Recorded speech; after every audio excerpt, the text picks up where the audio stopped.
Hey everybody, welcome back. Devin Yogi, or the original Grognard, sitting down, continuing our playthrough of Mark Walker's World at War 85. The Death of the First Panzer. I like saying that way. Don't judge me expansion.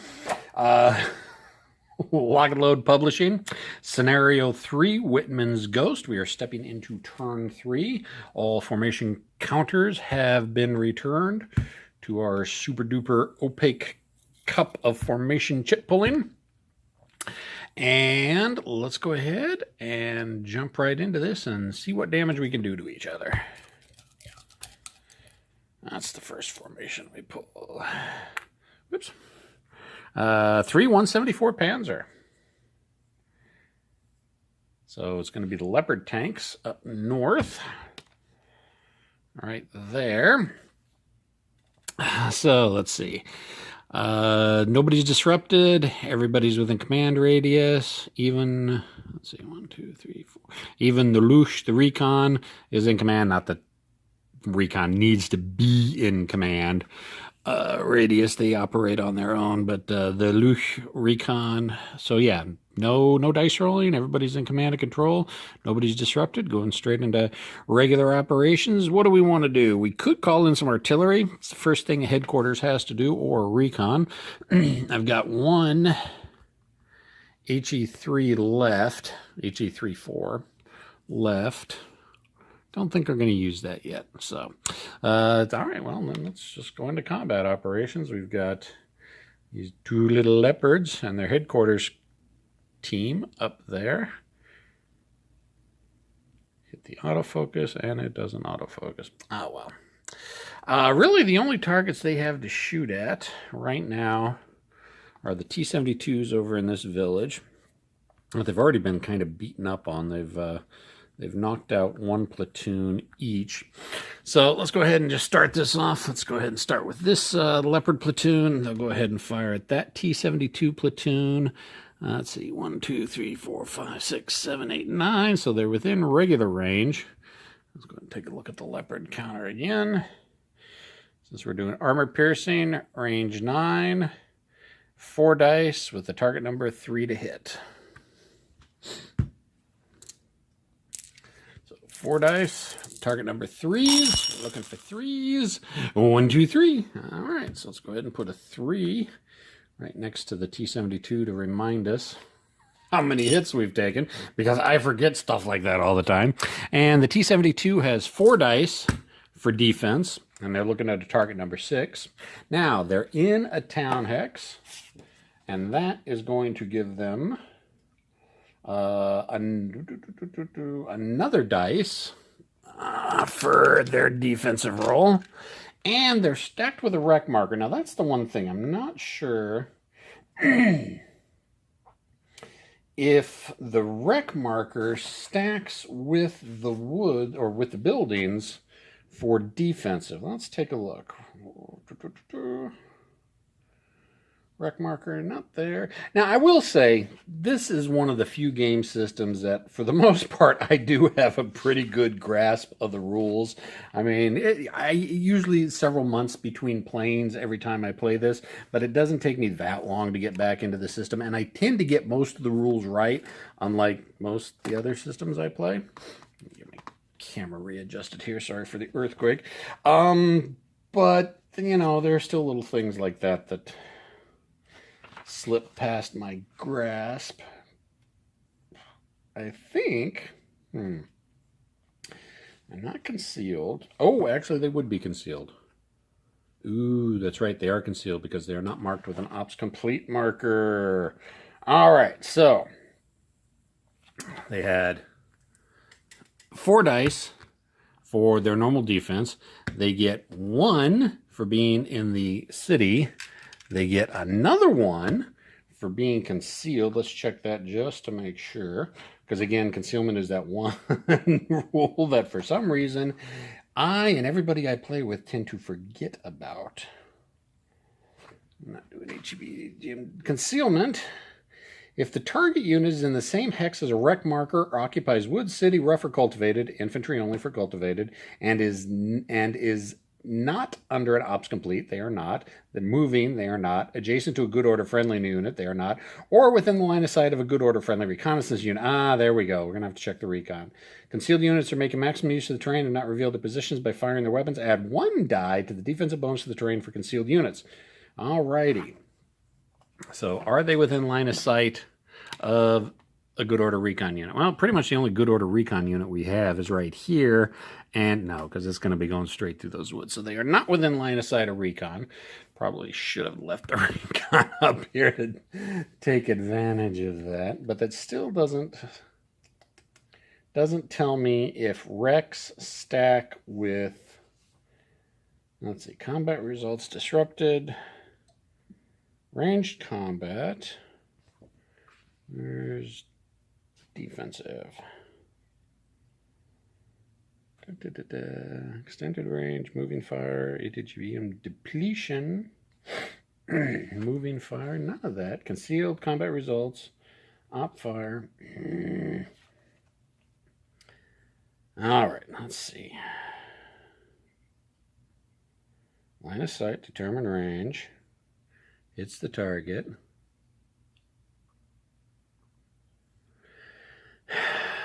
The owner rolls a number of d6 equal to the target's armor factor plus the defensive bonus of the terrain the target occupies. See the terrain effects chart. For each dice rolled that is equal to or greater than the target's save number, one of the attacker's hits is ignored. But it doesn't say about Rex in buildings.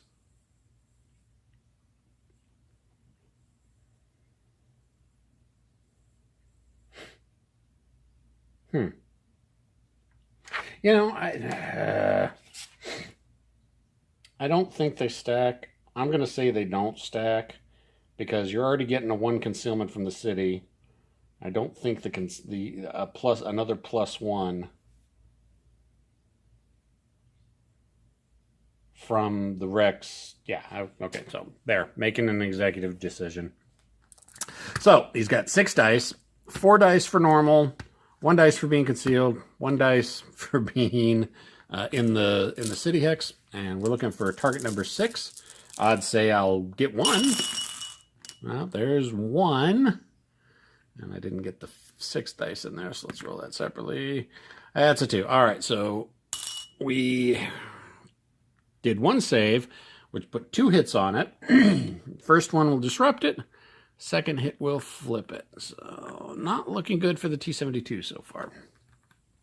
Let's get the disrupted marker right there.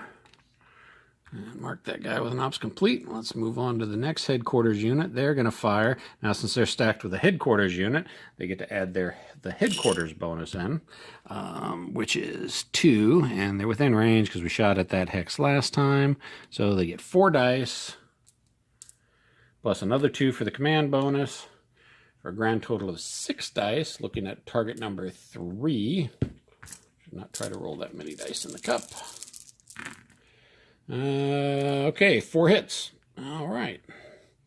So go ahead and mark 4 next to it. That T-72 is going to get 4 for its armor, 1 for being concealed, and 1 for being in the village. Target number is 6. Need a lot of 6s. No 6s, none whatsoever. No hits were saved. So the T-72 is going to take 4 hits. First hit will disrupt it. Second hit will flip it. And third hit will destroy it. So that T-72 squad platoon got lit the F up. Vehicle is destroyed, although you only place 1 vehicle wreck marker per hex. So there we go. Now, these guys are marked with ops complete. I don't think the recon's going to do... Well, you know what? No, the recon can fire high explosive. 1, 2, 3. Yeah, it's got range. It's going to try to knock out that T-12 ATG with high explosive. Well, it could do... It's got a range of 3 with its anti-tank weapons.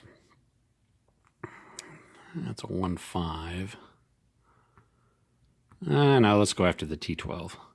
So, range of 4, 2 dice at a 5 to hit with the... I believe, like I said last time, I think they've got a 25 millimeter chain gun on them. 4 and a 3, nope, nothing. Big fat goose eggs marked with ops complete. Okay, so Panzer is done. Draw the next formation. Shit. And we have, where is it? Oh. Helps if I show the camera. 171 Panzer Grenadier, which is the infantry right there. I want to check something real quick on armor saves versus when it's not really armor types, hard armored. Where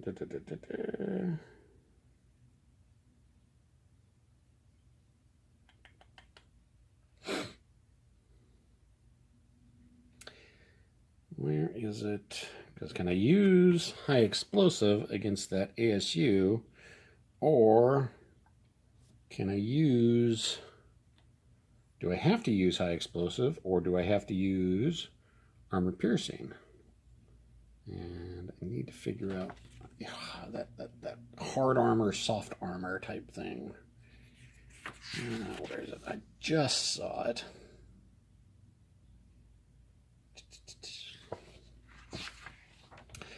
Oh god, this is embarrassing. Unloading, combat, ranged combat. Extended range, ATBG depletion, concealed, combat results. Reduction, upfire, assault combat. You think to be in combat.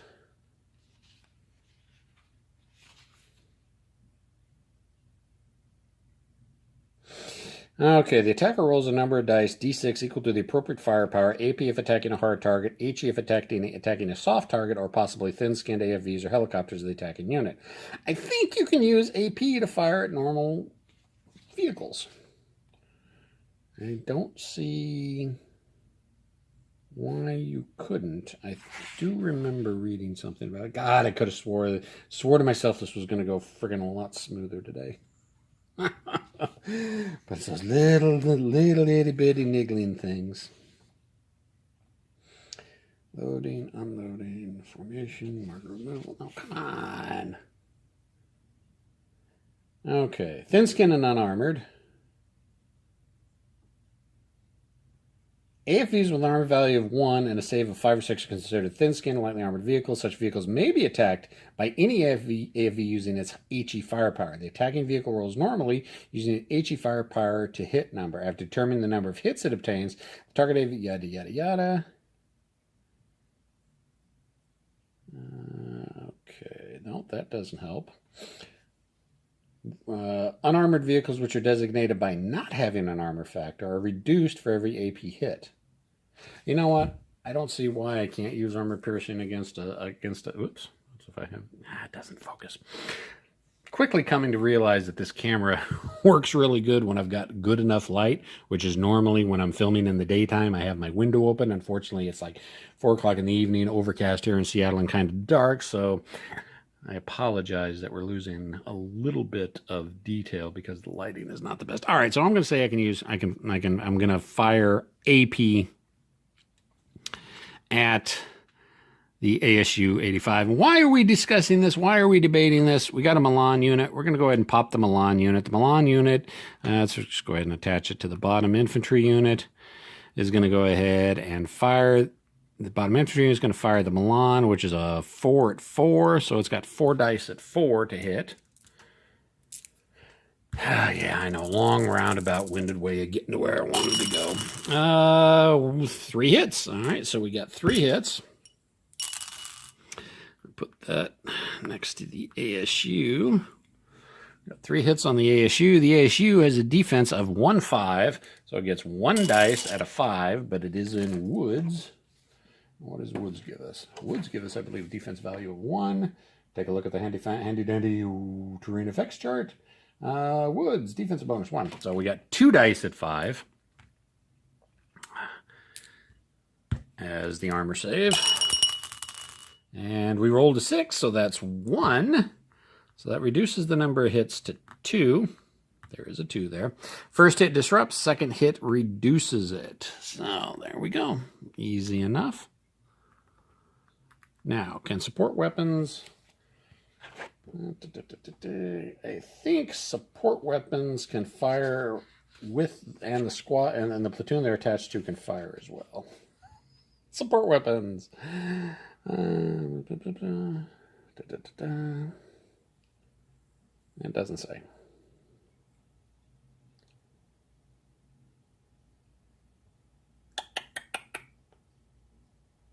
Well, I'm going to say that the additional capabilities to infantry platoons, just on that alone, I'm going to say that they're going to be able to... infantry platoons fire their special weapons when they use their inherent firepower and fire at the same or different target. All right, so they can fire the support weapon at the same and or different target. So the infantry fired the Milan at the ASU 85. The infantry platoon that's using is going to fire high explosive, their normal machine gun fire, at the T12 ATGs, and it's going to be 2 dice at 5. So let's go 2 dice at 5 to hit the ATGs. Nothing, so that platoon is done. The second platoon is going to fire its inherent firepower, HE, at the T12 ATGs. 2 dice at 5, nothing. All right, bunch of big fat goose eggs. What I think we're going to do, just to give us the extra dice, is the headquarters unit is going to go ahead and move up into there and attach themselves to one of the infantry platoons. And I don't think I can op fire at that, so we're going to say we're not going to op fire at that. And that's going to be ops complete. Those martyrs are not going to do anything. They're content sitting back behind the tree line, supporting the infantry platoons in the woods. All right, so that's going to be it for the Panzer Grenadiers. Let's see what we got next. Next formation marker, end of turn. And again, I'm just keeping the markers up here as we pull them to keep track of what formations and the end of turn marker. And what do we have? Oh, another end of turn marker. Well, that ends that turn real quick. Not good for the Soviet players at all. Not good at all. Well, since no Soviet unit activated, they get to keep all but one of the formation markers. We know 3 end of formation markers are in the cup. So the Soviets get to hold on to those until one of their formation markers is pulled. We put the 2 West German formations back in the cup. And we pull off all ops complete markers. I don't think we roll for disrupted at the beginning of the turn. Marker removal. Yeah, it's only command phase is only when the formation activates. So I'll go ahead and take a look at our turn marker. Turn it to turn 4. So we're halfway through. Here's our 2 end of turn markers. Keep them off to the side. Really not much of excitement has happened so far. The West Germans need to get off their butts if they want to be able to if they're going to want to capture that village in time, because they are not moving very fast at all. I have a feeling the infantry is going to have to try to cross that stream. Can't they cross a stream? Lake, river, movement impassable. So no, they are not going to be able to cross that stream. I was hoping to cross the stream and do an assault. You know, moving into here and then assaulting into there, but that's not going to happen. Alrighty, so let's go ahead and start off turn 4. Take our formation cup. Pull into turn. Wow, well, you know, this is kind of helping the Soviets, because if the Germans are not making a lot of forward movement.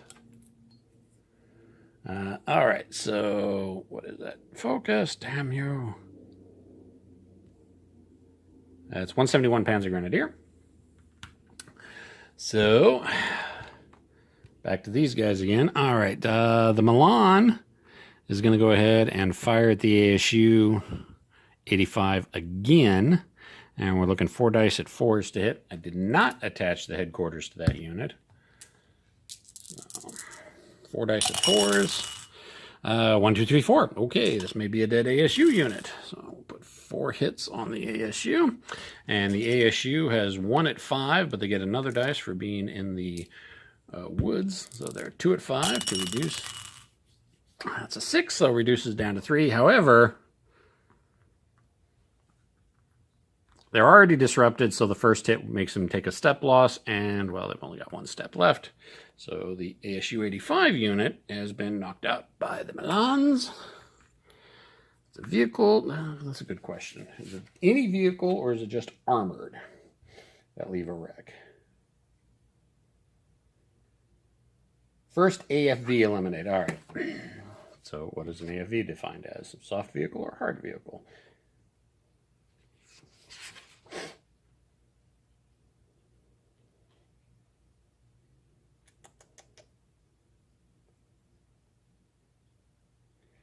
AFVs are represented by a picture of the vehicle. All right, so it's a hard vehicle. So it is going to leave a wreck. And that's going to leave the T-12 there. The infantry is going to fire its inherent firepower at the T-12 anti-tank guns. And we're looking 2 dice at 5. Ooh, 2 hits. Nice. Finally managed to hit something this time. So we got 2 hits. Now, the problem is, if you'll notice, that counter does not have a defensive. That's because soft targets don't have saving throws. They just get whatever dice they have from the terrain that they're in. Make sure I'm doing that right.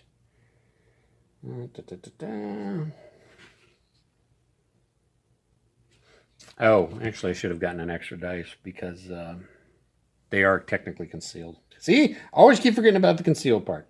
It wouldn't have helped either way. So, let's see. Attackers. Attacking enemy unit.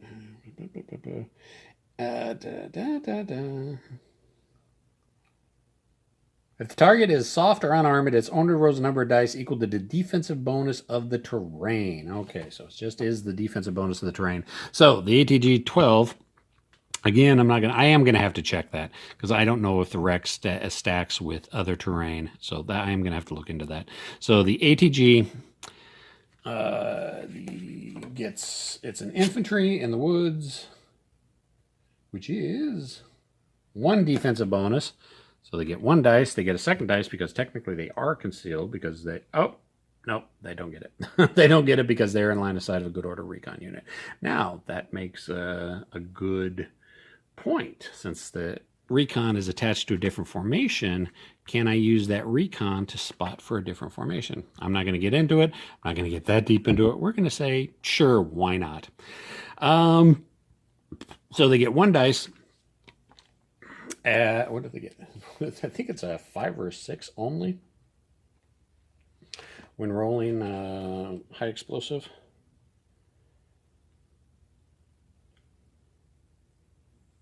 Yep, 5 or 6. So 1 dice at a 5 or 6. 2. Nope, that is not going to give them a save, so they're going to end up taking 2 hits. First hit disrupts, second hit flips. So, okay, we're making a little bit of progress. So that's the first infantry platoon. Second infantry platoon, which has the headquarters stacked with it, are going to get its inherent firepower of 2 dice, but they're going to add 2 more dice for the headquarters command rating, so they get 4 dice at 5 to hit. We may be seeing this, well, 1 hit. That may be enough to knock out those anti-tank guns. Anti-tank guns get 1 dice at a 5. And hey, there's a 5. All right, so they reduce the 1 hit from 1 to a nothing. And that's going to mark those as ops complete. The Lush, or not the Lush, the Martyrs are not going to do anything. They are content sitting back, providing support behind the ridgeline. All right. Draw the next chit. And, oh, it looks like designated formation. It is designated formation. That is first tank. So first tank actually gets to do something. Actually, it's kind of annoying. What I was hoping I would be able to do is move the tanks up when these guys are already marked with an ops complete, so I don't have op fire coming at them. But don't have the luxury of that. And since we did pull a formation for the Soviets, going to go ahead and throw the 2 in-turn markers back into the cup.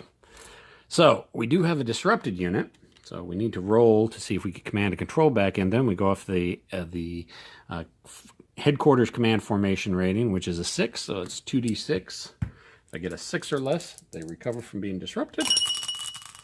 And it's a 3. They recover from being disrupted. Don't see that very often with Soviet formation. Let's put it this way. The odds are against them. All right. So what are we going to do? I think the first thing we're going to do we want to move the recon? Do we want to move the recon? No, we don't want to move the recon. Anywhere the recon goes, it can get shot at, and it's a Thoft vehicle, though it'll die horribly. All right, so the first thing we're going to do is we're going to take the T-72, and it's going to fire at this Leopard right here. And let's take a look at the T-72 counter again. And since this is this reduced side, the numbers are a little bit reduced. So range of 7, or no, I'm sorry. Which one's HE and AP again? Yeah, AP is the top one. Range of 7, 2 dice at 5. So, range of 7. 1, 2, 3, 4, 5, 6, 7, 8, 9. Eee, that's not good. It'll be long range, which will increase my to hit by 1. But if I move, I'll get op fired at. Ugh. Yeah, I'm going to have to throw bullets down range. All right, so 2 dice at 5 is what it normally is, but it's at long range. Let's just confirm the extended range penalty is increasing the to hit number. Yes, increases the to hit by 1, so we got 2 dice at a 6 to hit that Leopard unit.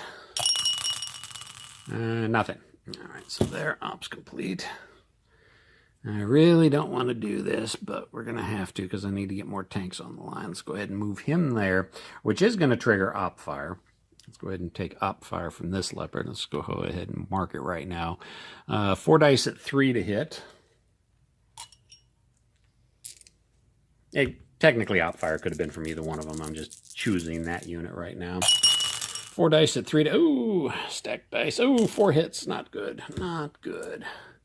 So their save is 4 at 6, but they get a +1 for the buildings. You know, I'm not going to say they're going to get the conceal bonus because I think they're not moving, right? They are moving, so they don't get the conceal bonus when they're moving. So they got 5 dice at 6 to do some saves.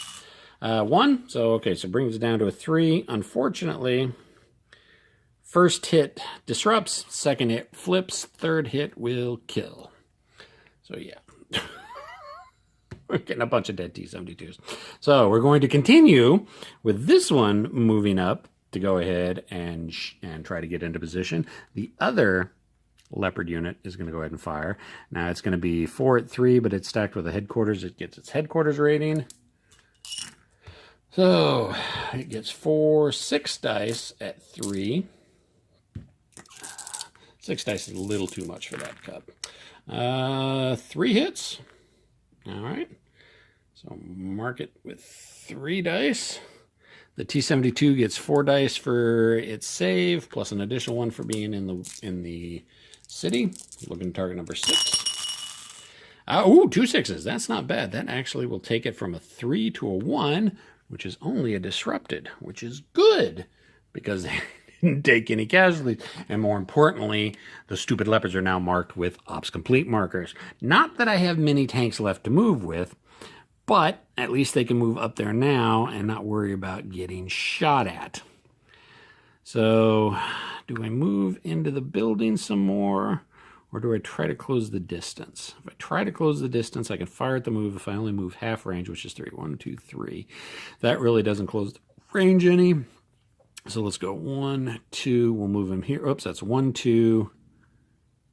1, 2, and then 3 to move into there along the road, allowing him to actually still fire, even though it is firing on the move.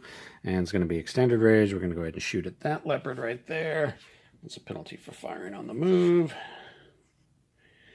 Moving fire.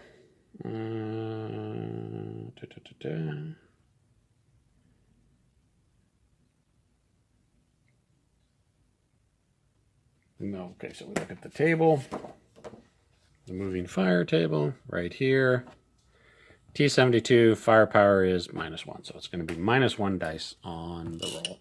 So they're normally a 4 at a 5, but they're on the move, so it's 3 dice. And they need 6s because they're firing at extended range. Ooh, and the dice went away. I'm not going to try to find it. It's too far underneath the table. 3 dice at 6s, nothing. Big fat zilcho, nothing, nada, nicht, nine yet. Yeah, I'm going to lose that entire reinforced company. All right, so these guys will go 1, 2. No, because even if I know, let's just go ahead and keep them in the back. Let's don't get them in a position where they can get shot up. And that will be that for the first tank formation. And let's see what next formation we have.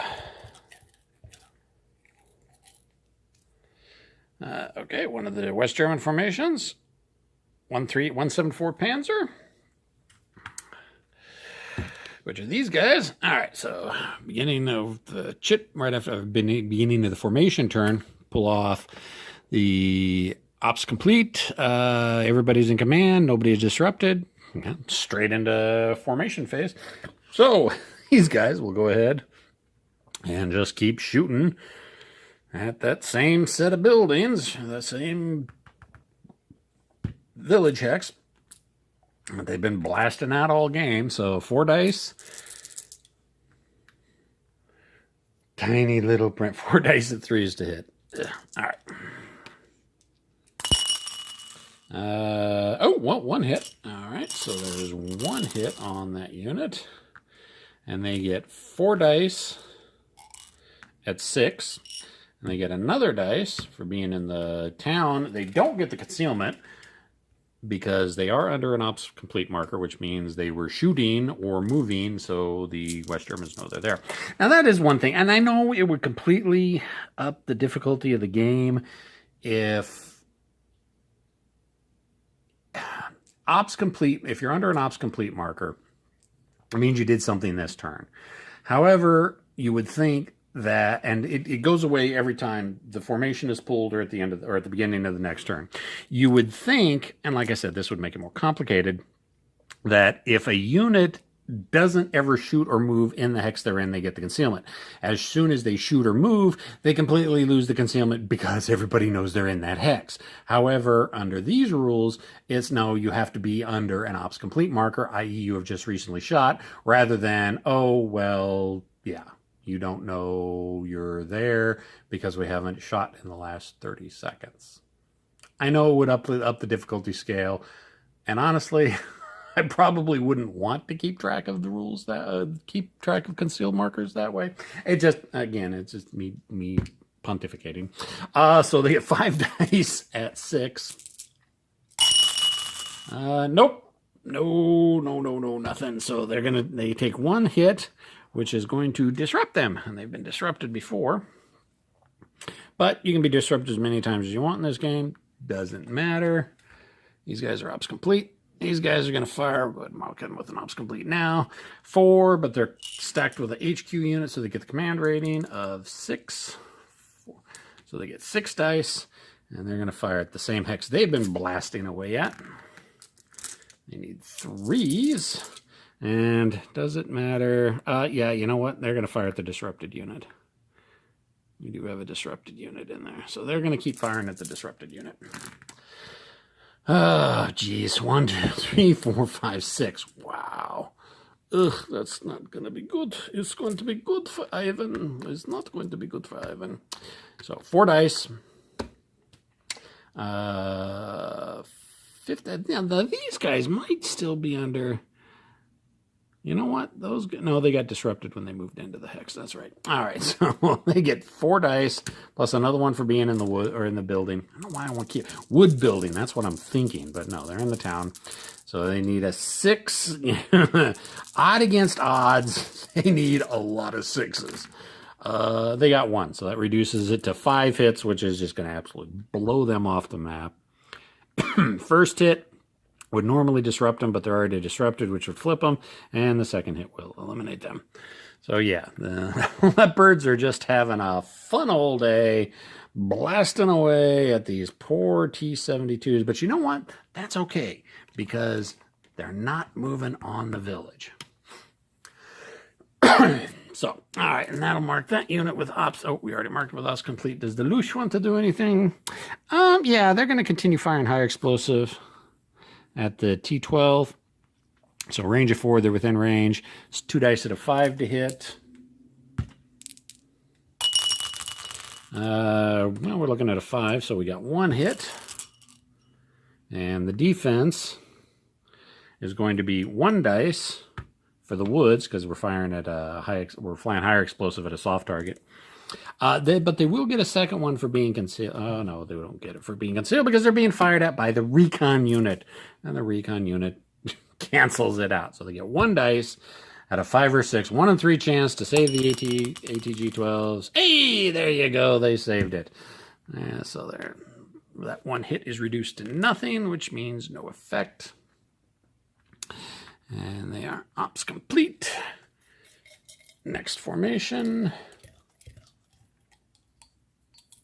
Oh, there it is. End turn. That's the second end turn. But this time, Soviets did get a formation off. So no in-turn markers are held. And we throw all the markers back in the cup. And we advance onto turn 5. And that's where the, procedurally, this is where the turn is going to end. That's not bad. We got 2 turns out. We got turns 3 and 4 knocked out. Yeah, and that's the thing I kind of like about this system. I mean, once I get back into the swing of playing the game and remembering all those, the few handful of nuanced rules, the game does go pretty quick. And because since you are pulling the formation shits all the time, it's not like every formation is going to get activated every turn. You hope it does. That's what you want it to do. But that is one of the things I like about the system, is that it is a fast-playing system. Sometimes turns out to be a little unfair with the way the formation markers pull, but hey, chalk it up to modern-day command and control and confusion and fog of war in the battlefield. That's all I got. Questions, comments, concerns, complaints, criticisms in the comment section. I'll see everybody next time.